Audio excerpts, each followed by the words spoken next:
Hi, my name is Alexis and I am here to teach you accounting. By the end of this video, you will be able to recognize the accounting equation and understand debits and credits and how they associate with each account. However, before we get started, if you see me come on screen like this, that means I'm giving you something very important that I think you should write down, if nothing else. You will also notice that I like to use a lot of abbreviations to help me with accuracy and efficiency when taking notes, so please feel free to do the same. I will also include a key in the comment section below that will let you know what every abbreviation means so that you are never lost. I will also incorporate a lot of examples where we will problem solve real life situations just in case you're more of a practical learner. For example, this is our business friend Sarah, who you will be meeting very soon. Hey Sarah! So let's go ahead and jump right in. Let's go ahead and get started with the accounting equation. The accounting equation is assets equals liabilities plus stockholders' equity. You may have heard it called shareholders' equity, but ultimately it's all the same thing. This equation is the foundation of all accounting and accounting transactions, and debits and credits will help us identify how a transaction affects each of these accounts. A trick to help you remember regarding debits and credits is that there are only 3 accounts that increase with the debit. Everything else is increased by a credit. We're going to start by diving into the first half of the equation, which are assets. Assets are easily defined as anything you own. This can be something such as money, a house, a building, or even your inventory. On your financial statements, which we will dive in depth in another lesson, assets are sorted by liquidity or how fast they can change into cash. The most common assets are cash, accounts receivable, this is the money that customers owe you, inventory, this is the product that you are selling, supplies, this can be something such as pens and paper, prepaids, this is if you pay something in advance that lasts over a period of time. So for example, this can be prepaid insurance, as insurance lasts normally over a year, and let's say that you pay everything in advance, you would then amortize this prepaid to recognize the expense every month.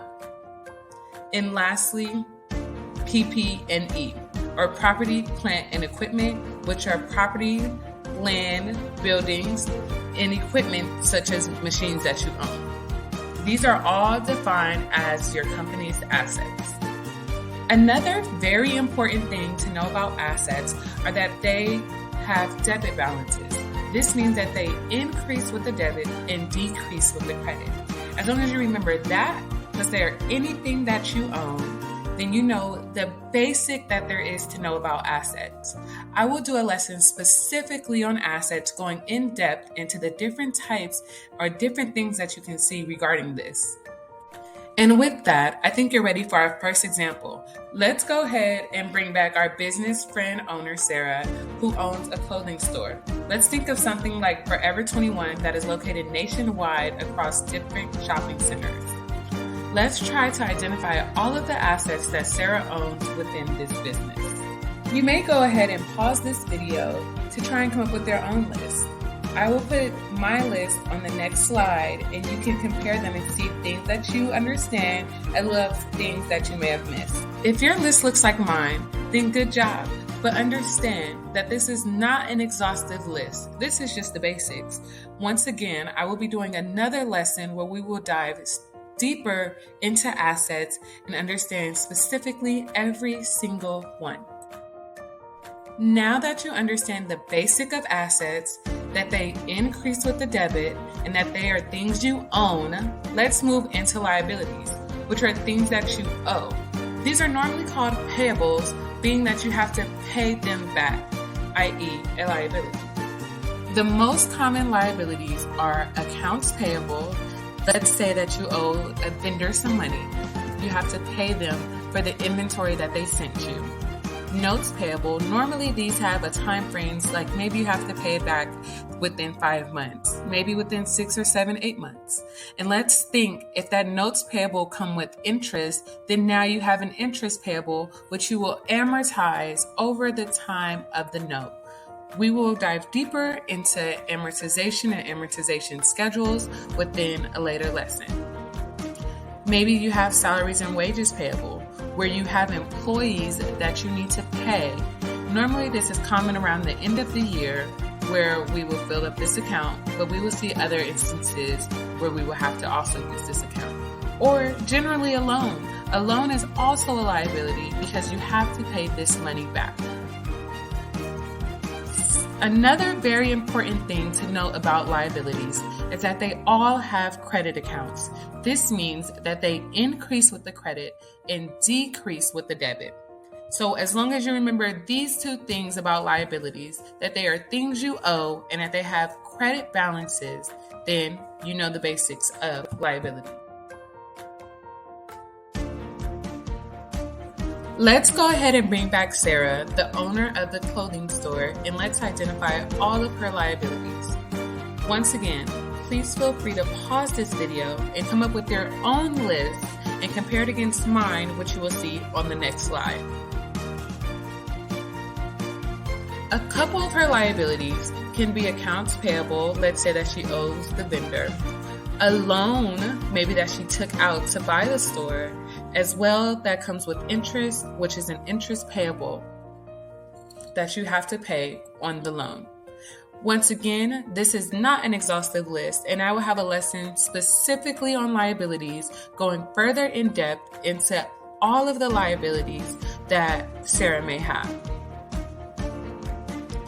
Now that you understand assets and know that there are things you own and they have a debit balance, and you understand liabilities, which are things you owe and have a credit balance, let's go ahead and move over to shareholders' equity, the last half of the equation. I like to think of shareholders' equity as everything else. It's not something that you own, and it's not something that you owe, but it's something. This is where shareholders' equity come in. An example of shareholders' equity can be common stock, which is stock that is ownership in the business, the stockholders or the shareholders, depending on the type of business. Retained earnings, this is the sum of your profit loss subtracted from your dividends that you have to pay the shareholders or stockholders. Revenue, which is money to be earned from selling your product, or expenses, which is money spent to sell the product. Let's go a bit deeper into revenue, money earned, and expenses, money spent. The most common and only type of revenue is sales revenue. That is the only type of revenue that you will see. And in terms of expenses, you can have different expenses, which are bills, such as the light bill, the insurance bill, maybe you had to pay for fabric. There's a bunch of different expenses that you can have as a business owner. Regarding revenue, I would like to clarify a bit further that you can gain revenue from different things, but ultimately it's all considered revenue. So you can sell shirts, pants, and shoes. Each one gives you a different stream of revenue, but it's all considered sales revenue. So let's go ahead and go into the debits and credits in shareholders' equity. There are two accounts that increase with the debit, which are common stock and expenses. The other accounts increase with the credit, which are dividends and sales revenue. These are the way that this is split, and I know it's a bit more complicated and not as upfront as everything is everything, but this is the way that the accounting people set it up. So let's go ahead and summarize shareholders' equity. Accounts that increase with the debit and decrease with the credit are assets, dividends, and expenses. Once again, this goes into our saying 3 debit and the rest credit. And all other accounts decrease with the debit and increase with the credit, which are liabilities, common stock, and revenue. One thing I believe that got me through college was being introduced to this accounting tree by my city college professor. This tree has the accounting equation, the breakdowns of it, as well as the debits and credits and whether it increases or decreases that account. I would write this down on all of my tests and everything at the top because it easily helped me identify what account was what went where, and how the debits and credits affected each account. So I'll go ahead and give you a minute to copy this down, and this ultimately sums up everything that we have went through in this lesson.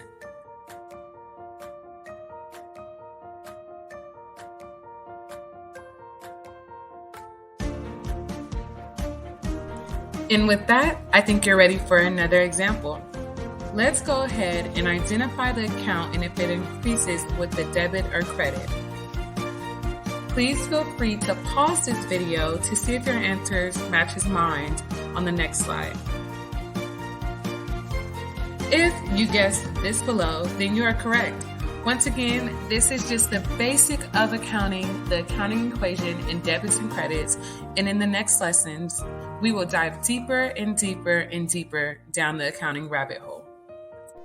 So let's go ahead and bring back Sarah, who owns the clothing store. Let's say that she sells $10 worth of clothes for cash. She has to pay the light bill of $5 and paid her employees of $2. How would we record this transaction? Please feel free to pause this video and write your own answer and then compare it to mine in the next slide. The easiest way to do this is to break it down by each transaction that happened. So first, she has to sell $10 worth of clothes for cash.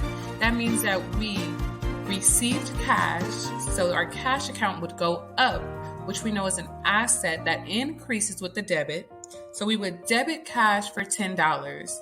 And then we also received money from selling our clothes, which we know is revenue, which we know increases with the credit. So we would increase our revenue account by $10. A way to make sure that this is correct is, once again, our accounting equation has to balance. So let's write out the accounting equation. Assets equals liabilities plus stockholders' equity. Here, our assets equals $10, as well as our sales revenue equals $10. So we know that this is correct. Moving on to the next transaction of paying the light bill of $5. So she has to pay this light bill. This is an expense because we know that she needs her lights to make her business run.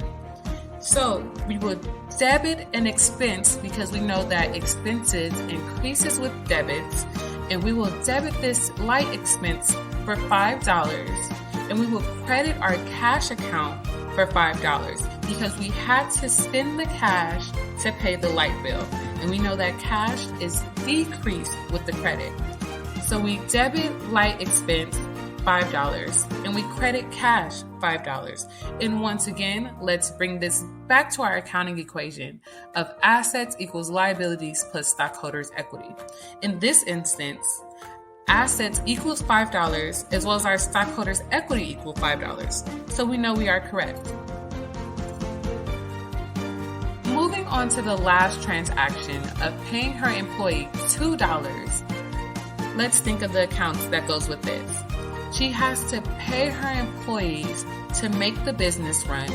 Therefore, we would debit wages expense by $2 because we know expenses increase with the debit.